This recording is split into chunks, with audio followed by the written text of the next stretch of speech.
इस वाली हेल्प के लिए थैंक यू। कॉन्स्टिट्यूशन आपको रास्ता दिखाता है।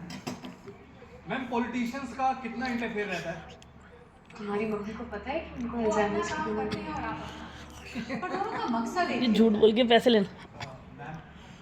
मैम लास्ट अटेम्प्ट तक आते आते मोटिवेशन को कैसे हम आप रखें? अब एक मिनट बहुत अच्छा सवाल बस यही है। रिकॉर्ड करना है मम्मी। मैंने खुद ही काफी अटेम्प्ट्स लगाए क्लियर करने में। फियर और फ्रस्ट्रेशन इस जर्नी के फेलो पैसेंजर्स हैं और ये रहेंगे। तो अपनी जर्नी पे फोकस रखिए और फेलो पैसेंजर्स से बात करने की जरूरत ही क्या है। पर मैम, इतने सारे फेल अटेम्प्ट्स के बाद क्या कभी ऐसा फील नहीं हुआ कि अब प्रेशर बहुत ज्यादा हो रहा है, अब गिव अप कर देना चाहिए? ये सवाल मेरे दिल के बहुत करीब है। जब आप एक लड़की होते हो एक ऐसे ऑर्थोडॉक्स फैमिली से जहां 22 साल में आपकी शादी कर दी जाती है, आप इंडिया के एक बहुत ही बैकवर्ड हिस्से से बिलोंग करते हो और आपको इंग्लिश भी नहीं आती हो और आप घर के बाहर सिर्फ अपनी दीदी की जिद की वजह से पढ़ रहे होते हो और उस पर आप लगातार फेल पे फेल होते जाते हो। क्या बढ़िया म्यूजिक है अपने साउंड में। हर रोज लगता था कि गिव अप कर दूं और शायद कर भी देती, एक्चुअली डेफिनेटली कर देती। पर उसी वक्त मुझे किसी ने एक बहुत अच्छी बात बताई। उस बात से मेरा एटीट्यूड 180 डिग्रीज फ्लिप कर गया। क्या आप वो बात सुनना चाहेंगे? तो एक स्टोरी सुनिए। 1981 में यूएस में प्रोफेसर थे, सेरेमिक्स पढ़ाते थे। उन्होंने एक एक्सपेरिमेंट किया। अपनी क्लास को 2 ग्रुप्स में बांट दिया और 10 दिन का वक्त दिया। पहले ग्रुप को उन्होंने ये टास्क दिया कि वो सिर्फ एक परफेक्ट मटका बनाए, सिर्फ एक।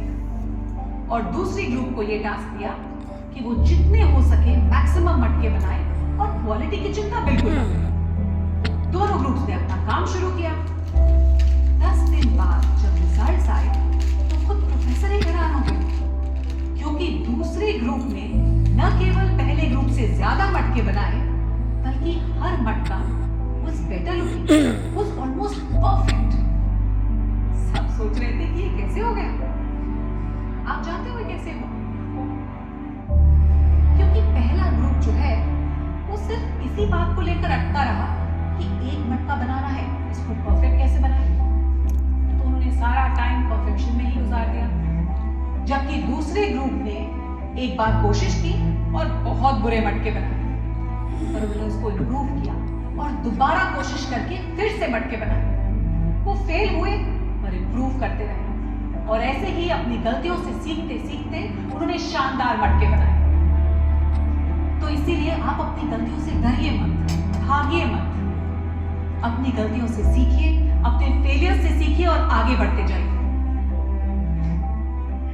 और ये बहुत ही अच्छी बात है कि इस बात को बताने वाले शख्स हमारे साथ यहाँ मौजूद है।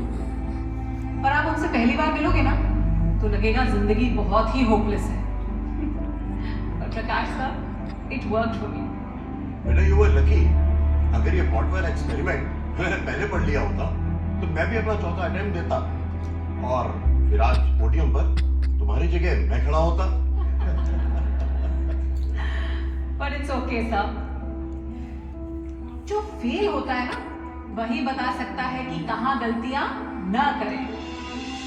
कभी कभी आपका सबसे खराब खिलाड़ी देश का सबसे अच्छा कोच बन जाता है। क्यों? एवरेज प्लेयर ही बोल देते बेटा।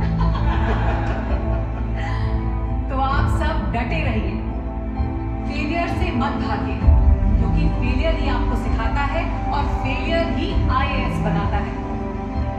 आप सब लोग पोएम्स तो पढ़ते होंगे मोटिवेट होने के लिए। मेरा एक फेवरेट पोएम, एक फेवरेट पंक्ति आप लोगों के साथ शेयर करती हूं।